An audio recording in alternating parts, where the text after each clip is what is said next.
All right. Hello, Dr. Kavya and Dr. Das. This video recording is primarily for you both. As sort of a read ahead or look ahead into the planned submission of my chapter 1, 2, and 3 for my dissertation. Today's date is March 24th, 2024. And I'll begin with just giving an overview of the study problem and purpose, as well as highlight some points of potential steering. Right now, I think we're in good shape as I have more or less tailored the dissertation for the audience.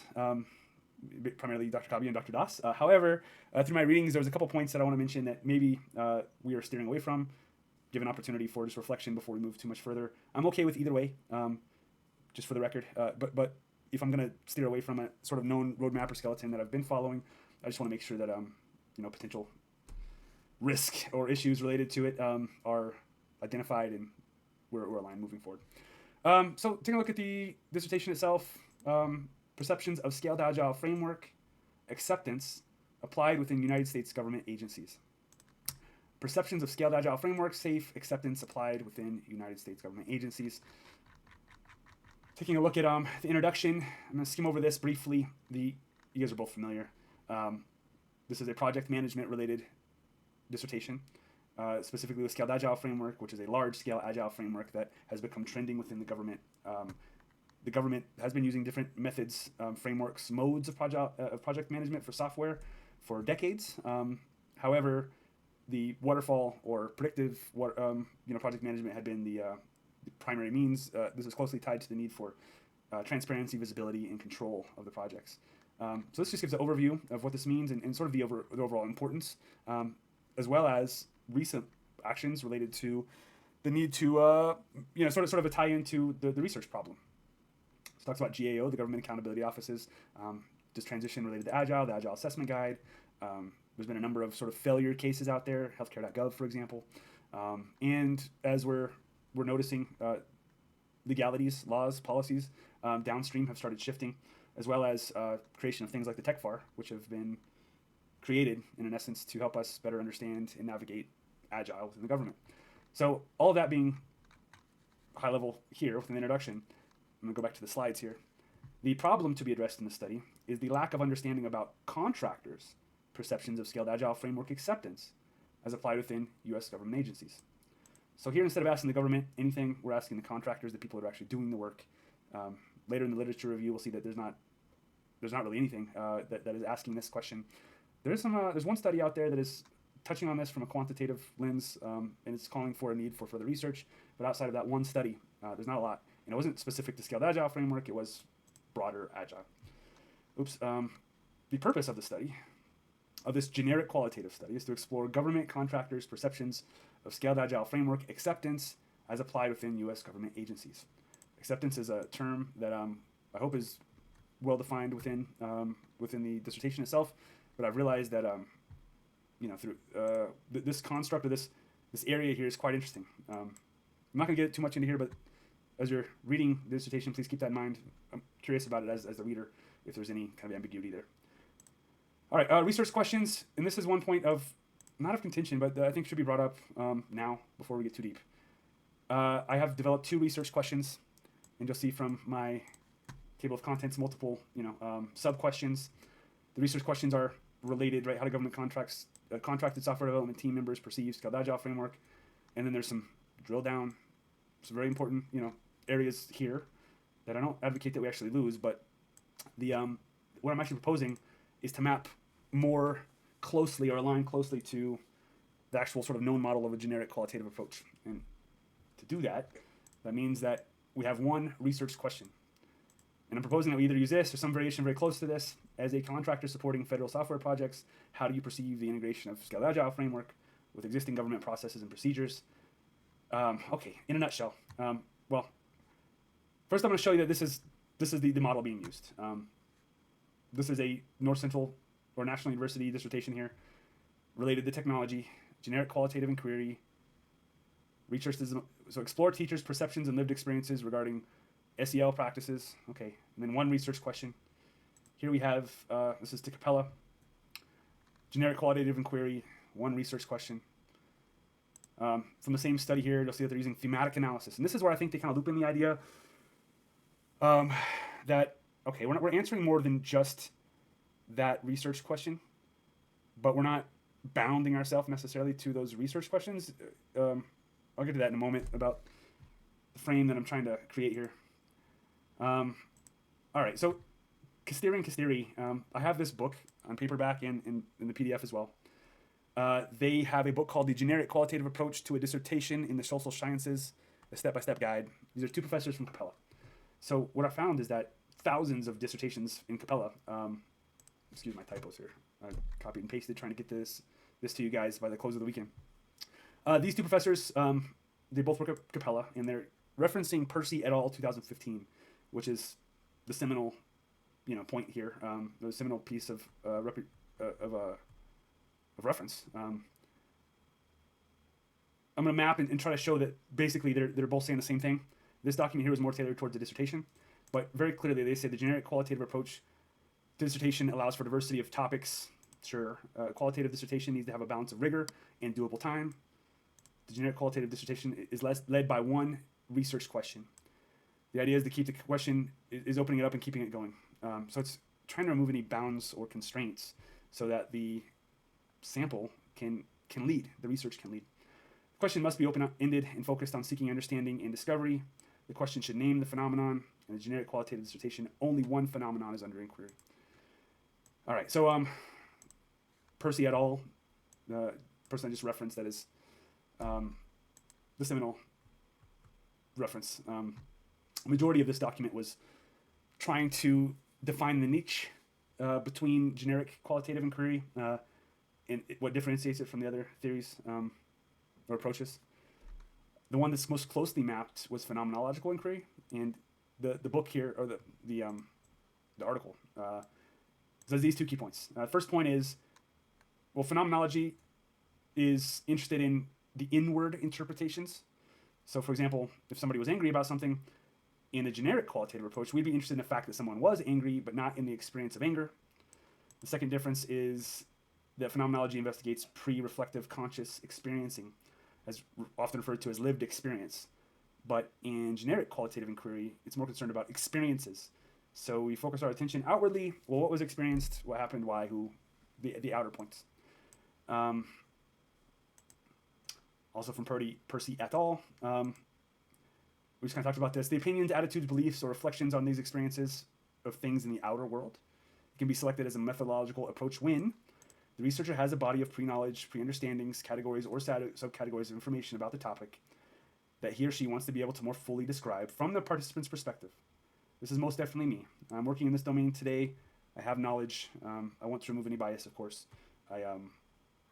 It speaks to this. But, yeah, in any case, I think the checkbox is here. And then researchers considering the study's subjective take on actual external happenings and events should consider qualitative inquiry as their approach, generic qualitative inquiry.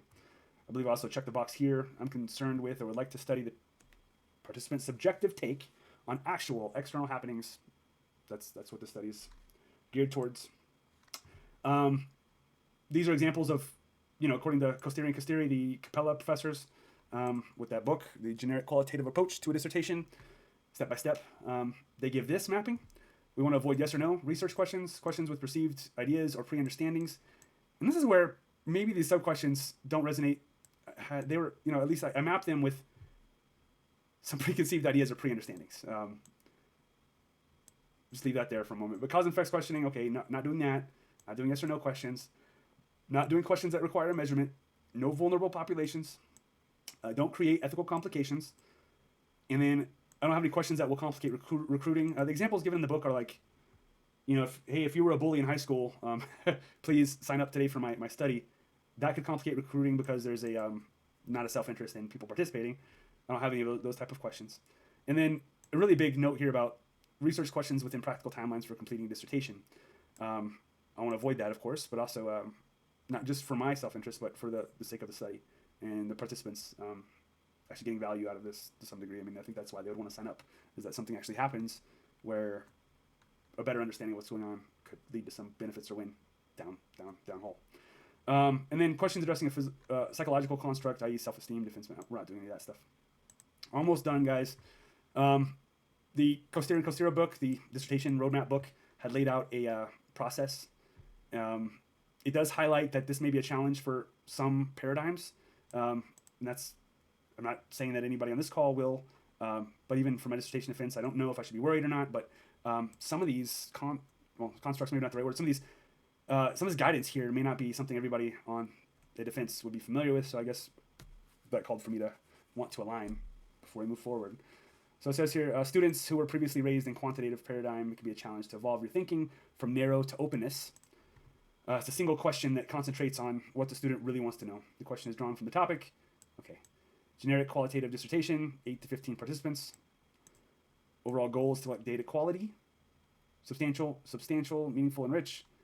And the researcher might reduce the sample size if enough data are collected to reach data saturation.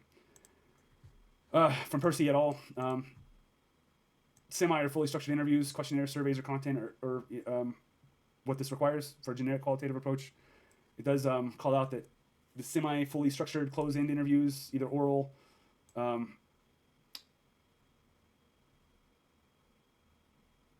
basically interviews semi-structured are what's recommended here. Anything else will be on top. I guess that's thematic analysis. Okay, so Percy lists three instances of thematic analysis. Also, the Coster and Coster book takes almost directly from that and then tailors it slightly for the dissertation process. So it's thematic analysis, inductive analysis, and then thematic with constant comparison. In the dissertation, I'm going to list thematic analysis broadly, but there may be a point to explore with thematic analysis, constant comparison. In any case, I do have knowledge of this, so I could use thematic analysis and plant the themes. All right, so sampling strategy, this seems to map with what we want to do here. Purposeful sampling, I'm going to reach out to industry experts that have been doing that actual work, so contractors that are doing government software development using SAFE, and they've been doing so for some time. These specific inclusion and exclusion criteria are listed in the dissertation. Recruitment, the Coster and Coster book mentions that more or less LinkedIn, for example, would be appropriate. That's what I plan to use. In terms of data collection, this goes back into, again, the most recommended manner of collecting data in a generic qualitative dissertation is through face-to-face or audio-recorded in-depth semi-structured interviews. The guiding interview questions should encourage descriptions of the participant's lived experience. In stark contrast to structured interviewing, qualitative interviewing is flexible and dynamic. The interview should not proceed like a survey or questions, like question and answer session. Guided interview questions are not used in a rigid manner as one might do in a survey. The researchers strive to construct a one-to-one copy-pasting. It's interesting. In an atmosphere that facilitates an open dialogue. I'm not going to formally submit this team, so I'm sorry if, remember I'm just trying to get this to you guys in a minimum viable product form, so on the same page. The actual language in the dissertation is cleaned up. Relevant guiding interview questions is to assist an inexperienced researcher with facilitating the interview process. Why am I saying this? We'll get to that in a moment. But please keep in mind that flexibility is kind of key here. Open dialogue is more important. If a participant brings up something new, the interview may pursue it, but only if it's relevant to the topic under inquiry. All right. Qualitative studies, no guiding set of philosophic assumptions in the form of the established qualitative methodologies, but Percy indicated that generic qualitative research is used when the topic is not appropriate for any of the other traditional qualitative models. Here we try to simply seek and discover and understand the phenomenon, the process, or the perspectives and worldviews of the people involved. Perspectives. Qualitative stance using qualitative procedures. What is a qualitative stance? It embraces the first-person narratives. All right, I'm going to spare you guys my going through this one-to-one. Let me go back to my dissertation here.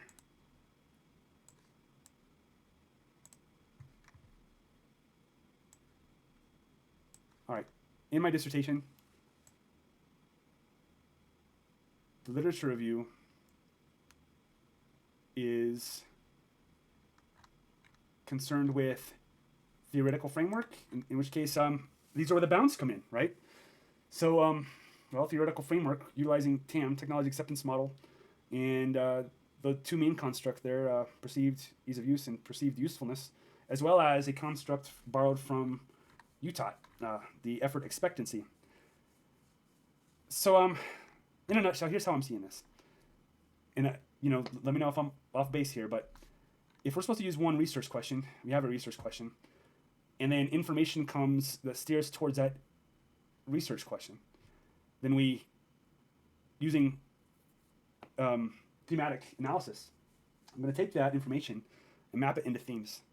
And those themes will be bound through the lens of my theoretical construct, the perceived ease of use and perceived usefulness from TAM, and the effort expectancy from Utah. If they fall into that, then they are relevant to answering the research question through that lens, through the theoretical constructs. But as they filter through the theoretical constructs, I, the researcher, am supposed to remove my knowledge here and keep an open mind about the themes. But also, in the thematic analysis, I'm allowed to have some degree of, I'm allowed to use my bias and pre-construct some themes. So I guess what I'm advocating for is I've created a research questionnaire that is based on these themes. And go to, and this is really loose here, but the research questionnaire that I want to use is, I kind of want to borrow from, is a agility questionnaire. This is the one that was previously discussed between you, Dr. Kabia, and as you, Dr. Das. Let me see if I have it.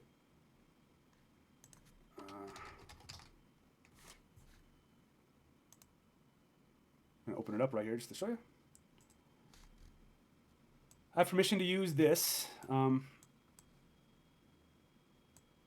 for this need here. A PhD professor from Pepperdine University has used this. I've seen it used in other research studies for technology acceptance model. It's a quantitative, but it's related to organizational agility. And what this does is this maps these questions into themes: dynamic strategy, strategizing, perceiving, testing, implementing. I have mapped these themes to the constructs of the theoretical constructs, right? So perceived ease of use, perceived usefulness, and effort expectancy, via taking those quantitative questions and the themes provided, so dynamic strategy, for example, and rewriting them in qualitative form. So how do you perceive the alignment of SAFE within the mission? Okay, so these are guiding questions that I would like to use for my research questions, which will filter or be bound by the theoretical constructs as mentioned. And then the question here are, what are the themes? These themes can be linked to the research questions that I've already, not the questionnaire questions, but the research questions and the sub-questions. So now, I'm going to have to say questions again, but what I'm proposing to you, Dr. Kabi and Dr. Das, is simply, let's take these research questions and sub-questions, map them to one research question. Underneath this will be themes used for thematic analysis, thematic qualitative analysis. To some degree, I will create them, but the research will take me, meaning constant comparative analysis, meaning the themes could change. If some researcher, if some participant brings up something I hadn't thought of, then maybe we have a new theme. And during my analysis, using thematic analysis qualitative techniques, point being is maybe in our dissertation proposal, I transition my sub-questions as to sort of baseline themes. And then I can mention that, through comparative analysis, constant comparative, thematic analysis, I expect those to change based on following the research. Once the research was conducted and the themes are mapped out, instead of having sub-questions, I will have themes that the answers pulled into. And I'll have some information related to those themes. And then from those themes, have some information related to the main question. All right, this was not as short as I would hoped it to be. Let me recap quickly that the idea here is to use a known model. If I use a known model, at least it's clear for me on which ways to go to. I don't believe that anything we have done collaboratively is technical debt. I think it can be just reshaped and reformatted to be well within the bounds of my understanding now of the generic qualitative approach framework. In any case, I'm submitting it tonight back to Dr. Kabia, and hoping that this video gives you enough information to give me some feedback. Thanks all.